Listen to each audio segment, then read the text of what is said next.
ओम गणेशाय नमः। चलिए, क्योंकि बाबू ये यूपीएससी निकलता नहीं है आसानी से। किसी ख्वाब में मत रहना कि आ गए हो, कोचिंग कर रहे हो तो यूं निकल जाएगा। प्रणाम देशवासियों, मेरा नाम है आदित्य वर्धन पारीक और मैं आप सभी का स्वागत करता हूं दोस्तों आपके और मेरे YouTube channel daily knowledge giver पर। दोस्तों, वीडियो शुरू करने से पहले मैं अपने चैनल के बारे में कुछ बताना चाहता हूं। अगर आप किसी भी एग्ज़ाम की तैयारी कर रहे हैं, चाहे वो यूपीएससी हो या फिर स्टेट पीसीएस हो, सीडीएस हो, एसएससी हो, रेलवे हो या और कोई एग्ज़ाम ही क्यों ना हो, तो दोस्तों हर एग्ज़ाम के अंदर करंट अफेयर्स का एक इम्पॉर्टेंट रोल रहता है। और दोस्तों, मुझे पता है कि स्टूडेंट्स का ज़्यादातर समय पढ़ाई के कंटेंट को इकट्ठा करने में ही निकल जाता है। इसीलिए मैं ये वीडियो बनाता हूँ जिसमें मैं रोज़ कुछ इम्पोर्टेंट एमसीक्यूज़ आपके सामने लेकर आता हूँ दोस्तों। इन वीडियोज़ में मैं ना सिर्फ एमसीक्यू क्वेश्चंस बल्कि उन एमसीक्यूज़ का 360 डिग्री एक्सप्लेनेशन भी आपको देता हूँ। दोस्तों, मैं वही चाहता हूँ जो कि हर एक क्रिएटर, हर एक यूट्यूबर आपसे चाहता है कि अगर आपको मेरा कंटेंट पसंद है या अगर आप इस क्लास से कुछ भी नया सीख कर जाएं या आपको अगर ऐसा लगे कि आज अपन ने कुछ नई चीज़ें सीखी है, आज अपन ने कुछ प्रोडक्टिव काम किया है, तो मेरा आपसे अनुरोध है कि इस वीडियो को लाइक, शेयर और सब्सक्राइब करना ना भूलें, क्योंकि दोस्तों यह वीडियो आपके हर एग्ज़ाम के लिए रेलिवेंट है, चाहे वो यूपीएससी हो, एसएससी हो, सीडीएस हो या और कोई एग्ज़ाम ही क्यों ना हो। तो चलिए, ज़्यादा समय व्यर्थ ना करते हुए शुरू करते हैं। आज तारीख है 19 अक्टूबर। मेरा नाम है आदित्य पारीक, मैं आपको बता चुका हूँ। इस वीडियो का जो पीडीएफ का लिंक होगा वो मैं डिस्क्रिप्शन बॉक्स में डाल दूंगा, आप वहाँ से इस पीडीएफ को जाके डाउनलोड कर सकते हैं। लाइक, शेयर और सब्सक्राइब करना ना भूलिए दोस्तों। और इंस्टाग्राम का जो लिंक है वो मैंने डिस्क्रिप्शन बॉक्स में डाल रखा है, वहाँ से भी आप मेरे से कनेक्ट हो सकते हैं। तो चलिए शुरू करते हैं। शुरुआत करते हैं अपनी क्लास का, आज के ज्ञान का, बहुत ही फेमस कोट के साथ कि अगर यूपीएससी पहाड़ है तो हमें भी दशरथ मांझी बनना है दोस्तों। जब तक तोड़ेंगे नहीं तब तक छोड़ेंगे नहीं। इसी फेमस कोट के साथ आज की क्लास को प्रारंभ करते हैं, शुरू करते हैं। पहले भगवान का नाम ले लेते हैं। ओम गणेशाय नमः।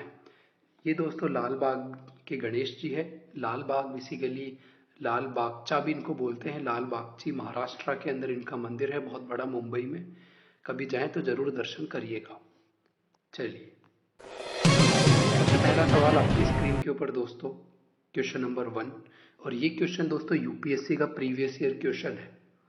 क्वेश्चन बोल रहा है, which of the following are the characteristics of Indian oil, यानी कि जो इंडिया का जो ऑयल है उसकी क्या कैरेक्टरिस्टिक है।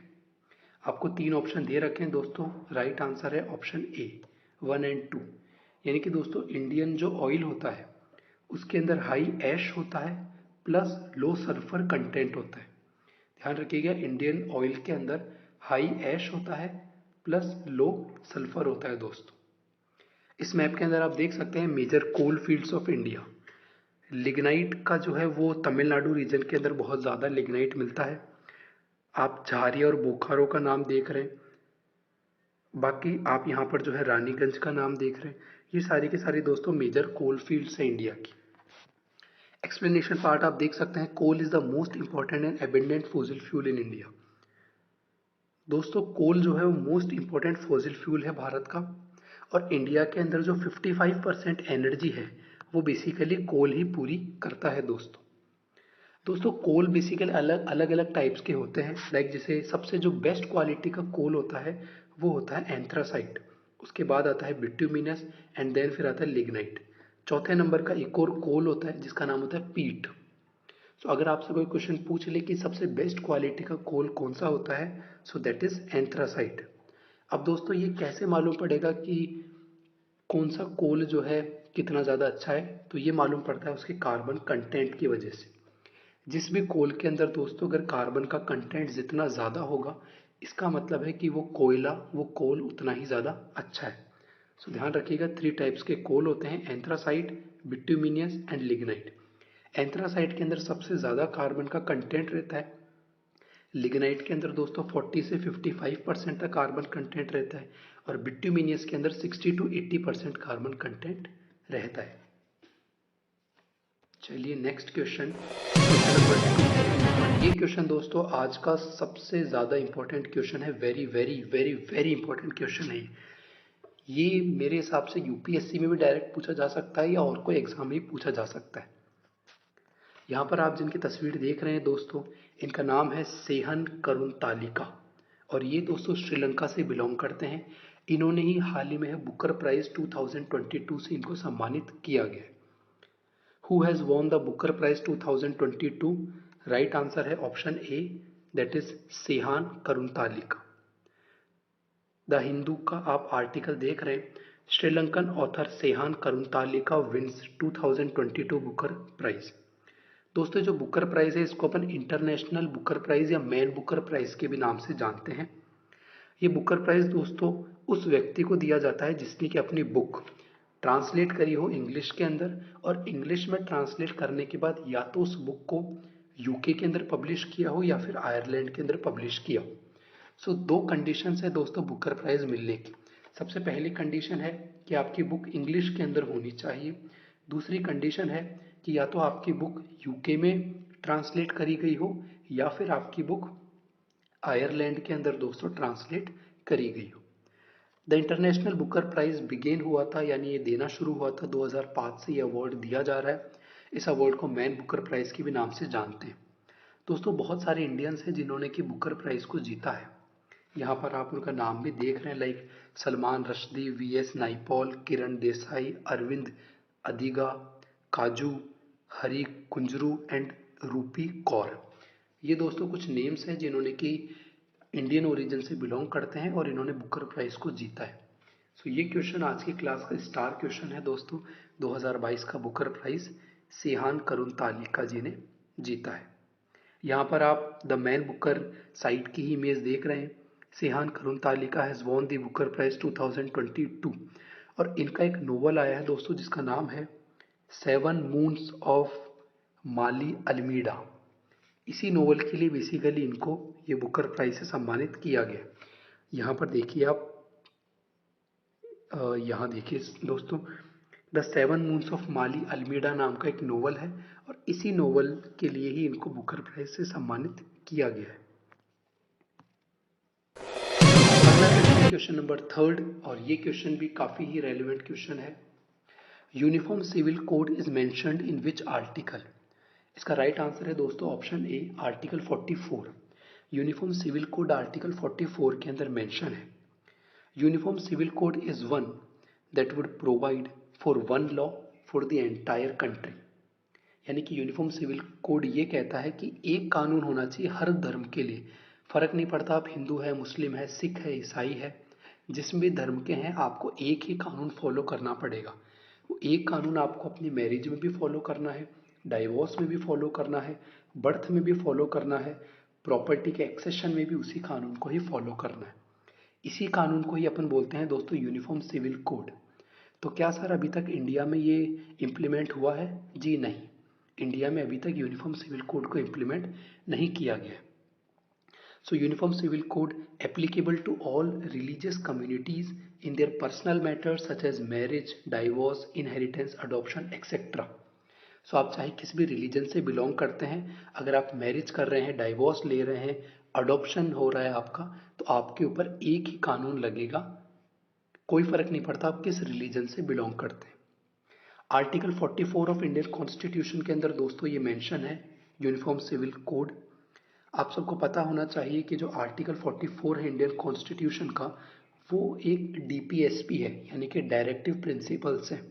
और चूंकि दोस्तों ये डायरेक्टिव प्रिंसिपल है, डीपीएसपी है, इसी वजह से इसको इम्प्लीमेंट करने में इतनी दिक्कत हो रही है। क्यों हो रही है? क्योंकि जो फंडामेंटल राइट्स होते हैं वो तो कंपलसरी होते हैं, लेकिन डीपीएसपी कंपलसरी नहीं होता। उनको फॉलो कर भी सकते हैं, नहीं भी कर सकते। इसीलिए वजह से ही दोस्तों इसको अभी तक इम्प्लीमेंट या लॉ नहीं बनाया गया है। ये काफ़ी इंपॉर्टेंट फैक्ट हो सकता है आपके लिए कि कौन सी कमेटी है जिसको कि ये टास्क दिया गया था कि वो यूनिफॉर्म सिविल कोड को बेसिकली इम्प्लीमेंट करने का काम करे। तो उस कमेटी का नाम है BN Rao committee. BN Rao committee वो कमेटी है जिसको कि वर्क दिया गया था कि वो यूनिफॉर्म सिविल कोड का काम देखे। इस इमेज के अंदर आपको ज़्यादा अच्छे से पिक्चर क्लियर होगी कि यूनिफॉर्म सिविल कोड की नीड क्या है, अगर यूनिफॉर्म सिविल कोड आएगा तो इसके ड्रॉबैक्स क्या होंगे, और क्या क्या कंट्रोवर्शियल केसेस अभी तक हुए हैं यूसीसी से रिलेटेड। मैंने आपको बता दिया दोस्तों कि यूसीसी किस आर्टिकल के अंदर है, फिर मैंने आपको बता दिया इसकी नीड क्या है, फिर मैंने आपको BN राव कमेटी के बारे में भी बता दिया। अगर आपने अभी तक इस चैनल को लाइक, शेयर और सब्सक्राइब नहीं किया है तो प्लीज़ मेरी आपसे रिक्वेस्ट है कि इस चैनल को ज़रूर से लाइक, शेयर और सब्सक्राइब करें, क्योंकि मैं डेली आपके लिए इंफॉर्मेटिव वीडियोस बनाता रहता हूँ। अगला क्वेश्चन दोस्तों, क्वेश्चन नंबर 4 आपकी स्क्रीन के ऊपर, AK-203 assault rifles will be built by cooperation between which two countries. तो दोस्तों ये जो AK-203 राइफल्स है, ये बेसिकली इंडिया और रशिया के जॉइंट कोऑपरेशन से बनाई जाएगी, डेवलप करी जाएगी। यहाँ पर आप द हिंदू न्यूज़ का भी आर्टिकल देख रहे हैं, AK-203 assault rifles production began by year, ये रशिया की एजेंसी ने बोला है। इस तस्वीर के अंदर आप AK-203 राइफल की इमेज को भी देख पा रहे हैं। दोस्तों ये बेसिकली इंडिया और रशिया का एक जॉइंट वेंचर है, और टोटली जो प्रोजेक्ट है AK-203 राइफल्स को बनाने का, ये है दोस्तों 5,000 करोड़ का, यानी कि Indian government 5,000 crore rupees spend करेगी, और इससे दोस्तों 6.1 लाख AK-203 असॉल्ट राइफल्स बनाई जाएगी। अब सवाल उठता है कि सर कहाँ पर बनाई जाएगी, तो अमेठी नाम की एक जगह है दोस्तों उत्तर प्रदेश के अंदर, वहाँ पर इनको बनाया जाएगा। सो ध्यान रखिएगा, AK-203 राइफल्स इंडिया और रशिया के बीच में एक जॉइंट वेंचर है। दूसरी बात, ये कहाँ पर बनाई जाएगी, तो ये अमेठी के अंदर डेवलप करी जाएगी इनकी फैक्ट्री। तीसरी बात दोस्तों, ये प्रोजेक्ट जो है टोटल 5,000 करोड़ का प्रोजेक्ट है, ध्यान रखिएगा। और वैसे भी इंडिया और रशिया के जो बायलेटरल रिलेशंस है वो काफ़ी ज़्यादा अच्छे हैं, ये अपन ने रशिया यूक्रेन के वॉर में देख लिया है। अगला क्वेश्चन दोस्तों, क्वेश्चन नंबर 5 आपकी स्क्रीन के ऊपर, defence expo 2022 is held in which state. So the right answer is option A, Gujarat. Gujarat के गांधीनगर के अंदर दोस्तों 2022 का डिफेंस एक्सपो इनॉग्रेट किया गया है। यहाँ पर आप इसका लोगो भी देख सकते हैं। दोस्तों डिफेंस एक्सपो जो है वो मिनिस्ट्री ऑफ डिफेंस के अंडर में आता है। डिफेंस एक्सपो बेसिकली एक वो इवेंट है जो कि हर 2 साल में एक बार होता है। मिनिस्ट्री ऑफ डिफेंस के अंडर में ये काम करता है, और इस डिफेंस एक्सपो में दोस्तों अलग अलग देशों की नेवी, आर्मी, एयरफोर्स आके अपने अपने जो इंस्ट्रूमेंट्स हैं उनको शोकेस करती है। इस बार का ये जो गांधीनगर में हो रहा है दोस्तों, ये पूरे 1 लाख स्क्वायर किलोमीटर के एरिया में हो रहा है, और इसकी जो शुरुआत हुई थी डिफेंस एक्सपो की वो हुई थी 1996 के अंदर। एम जो है डिफेंस एक्सपो का वो है दोस्तों कि इंडिया जो है मेक इन इंडिया की इनिशिएटिव को अचीव कर सके, और इंडिया भी जो है आत्मनिर्भरता की ओर बढ़ सके। इंडिया का टारगेट है कि 2024 तक इंडिया को $5 बिलियन तक का दोस्तों डिफेंस एक्सपोर्ट करना है। सो आपको पता रहना चाहिए कि 2022 का डिफेंस एक्सपो गुजरात के अंदर हुआ है दोस्तों।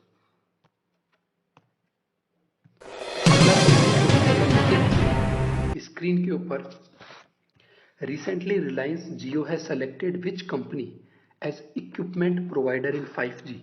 तो हाल ही में ही दोस्तों नोकिया को रिलायंस जियो ने सेलेक्ट किया है, जिसे नोकिया जो है वो इक्विपमेंट प्रोवाइड करेगी। अब सर इक्विपमेंट प्रोवाइड का क्या मतलब होता है? इक्विपमेंट प्रोवाइड का मतलब ये होता है कि मान लीजिए अगर कहीं पर टावर लगा, 5G की बिड रिलायंस ने जीती, तो दोस्तों एक स्पेक्ट्रम को चलाने के लिए, एक 5G को रन करने के लिए बहुत सारे इक्विपमेंट्स की ज़रूरत होती है, और यही सारे इक्विपमेंट्स नोकिया प्रोवाइड करेगा। तो अभी दोस्तों रिलायंस जियो और नोकिया के बीच में $3 बिलियन की टोटल डील हुई है, और यही $3 बिलियन की डील हुई है जियो और नोकिया के बीच में, और नोकिया जो है उनको प्रोवाइड करेगा। यहाँ पर आप द इकोनॉमिक टाइम्स की हेडलाइन भी पढ़ सकते हैं, Nokia to supply 5G equipment to Jio. The Hindu का भी यहाँ आर्टिकल है, India's Reliance Jio selects Nokia as equipment provider in 5G push. तो ये बात है दोस्तों, इतने पॉइंट्स आपको रिमेंबर रखने हैं। बाय द वे ये क्वेश्चन यूपीएससी के पॉइंट ऑफ व्यू से इतने इंपॉर्टेंट नहीं है, लेकिन हाँ छोटे मोटे एग्जाम के अंदर वन डे एग्जामिनेशन में ये क्वेश्चन पूछा जा सकता है। ये क्वेश्चन बहुत ही ज़्यादा रेलिवेंट है दोस्तों। क्वेश्चन बोल रहा है Ulf Kristersson has been elected as the new prime minister of which country. तो इसका राइट आंसर है दोस्तों ऑप्शन ए, स्वीडन। मैं इसको ग्रीन करना भूल गया था, राइट आंसर इसका ऑप्शन ए, स्वीडन। यहाँ आप जिनकी तस्वीर देख रहे हैं यही है दोस्तों उल्फ क्रिस्टोफरसन, और इन्हीं को ही हाल ही में स्वीडन देश का नया प्राइम मिनिस्टर चुना गया है। यहाँ पर आप दोस्तों पीआईबी की भी हेडलाइन देख रहे हैं, PM congratulates Ulf Kristersson on his election as a next prime minister of Sweden.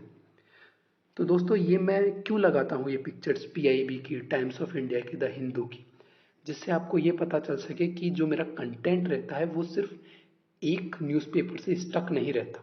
अलग अलग न्यूज़पेपर से मैं अपना कंटेंट को उठाता हूँ, चाहे वो पीआईबी हो, चाहे वो टाइम्स ऑफ इंडिया हो, चाहे वो द हिंदू हो, चाहे वो और कोई वेबसाइट ही क्यों ना हो।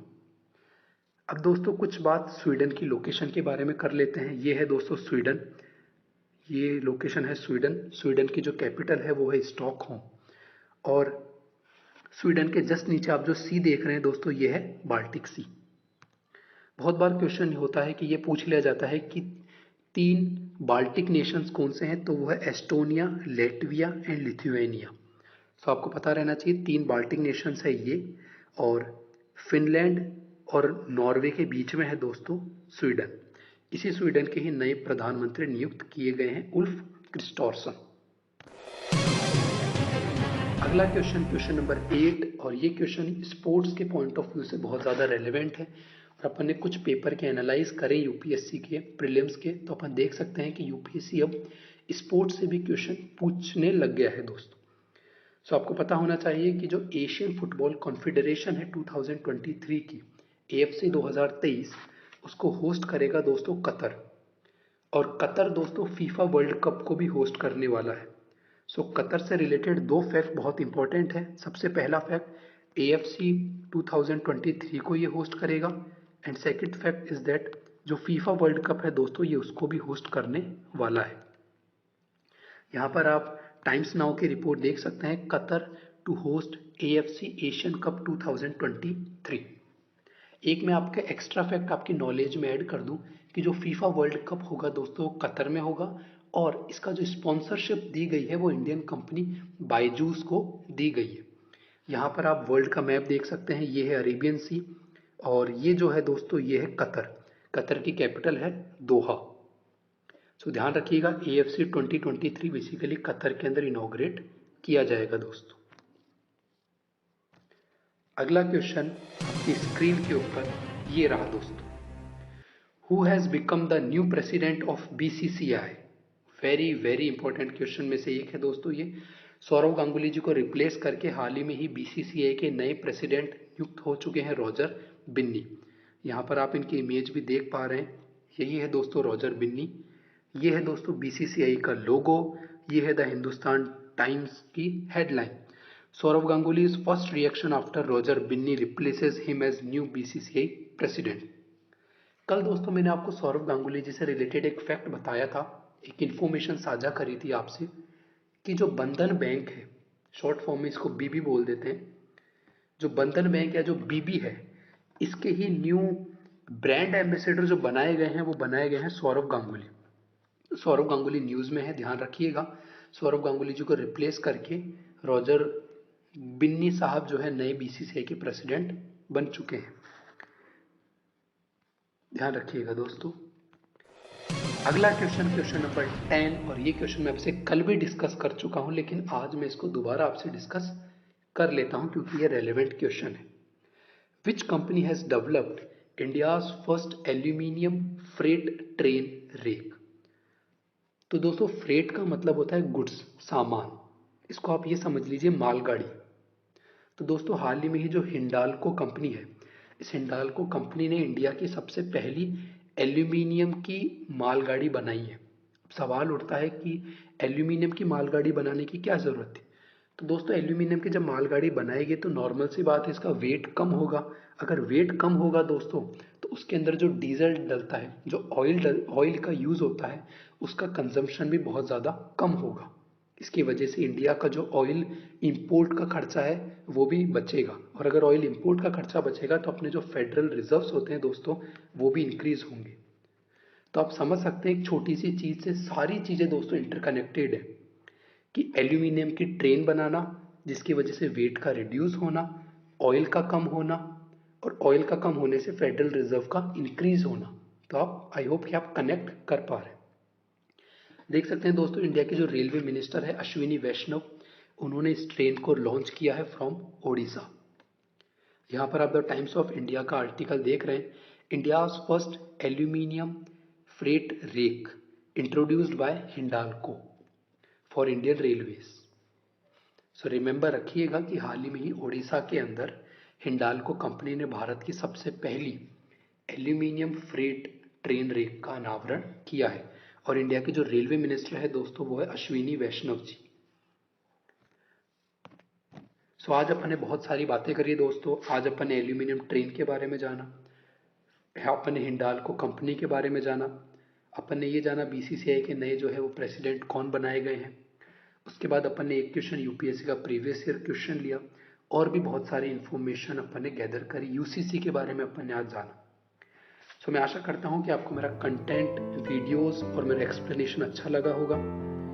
प्लीज़ अगर ये सब चीज़ें हैं, अगर आज की क्लास से आप अगर कुछ नया सीख कर गए हैं तो प्लीज़ इस चैनल को लाइक, शेयर और सब्सक्राइब करना ना भूलें दोस्तों। आप देख सकते हैं यहाँ पर टाइमर चल रहा है। ओनली एंड ओनली 22 मिनट्स के अंदर मैंने आपको आज की पूरी करंट अफेयर्स दे दिया। मात्र 22 मिनट के अंदर दोस्तों आप पूरे दिन भर की अपडेट आपको मिल चुकी है। अगर आप ये सारे न्यूज़पेपर्स खुद पढ़ेंगे तो मेरा मानना है कि 3 से 4 घंटे आप अपने वेस्ट कर देंगे।